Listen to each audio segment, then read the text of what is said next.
Ny Salamo sy ny haikanto. Ny Salamo sy ny haikanto no namboarina hirindra, hanambara sy hankalaza ilay tompo tsara indrindra, dia ny teny tonga nofo izay mitondra famonjena, fanomezana tsy hiziofo mihoatra noho ny volamena. Ny Salamo sy ny haikanto no narafitra ho hira, dia tsanta sy antema no ravahana amin'ny lira. Tononkalo tena soa zay hitohy mandrakizay,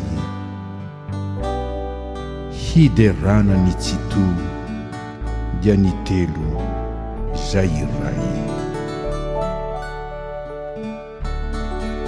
Ny Salamo sy ny haikanto hafa loatra raventesina, fa mirindra sy milanto rehefiraina firenesina. Mampangina lomilony, kotakota-piorina, ando naina avy any ambony tsy hitsahatra ikorina. Ny Salamo sy ny haikanto tsy fandre na mahazatra, no aoka hiantsa sy hanako hanasitrana ny ratra, izay niotrika tanaty ny tambesatra tampo, fofonaina tsy ho faty, tsy mba misy faharoa. Ny Salamo sy ny haikanto re malefaka henona,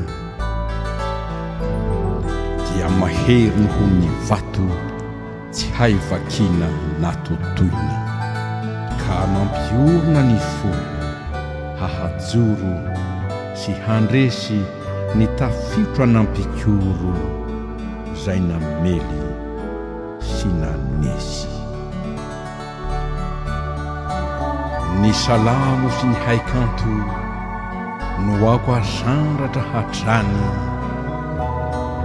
hira iray toa zato tsy fandre ety antany, mampientana fanahy mba hifaly sy hiravo, manamaivana hiahy mampitraka ho amin'ny avo.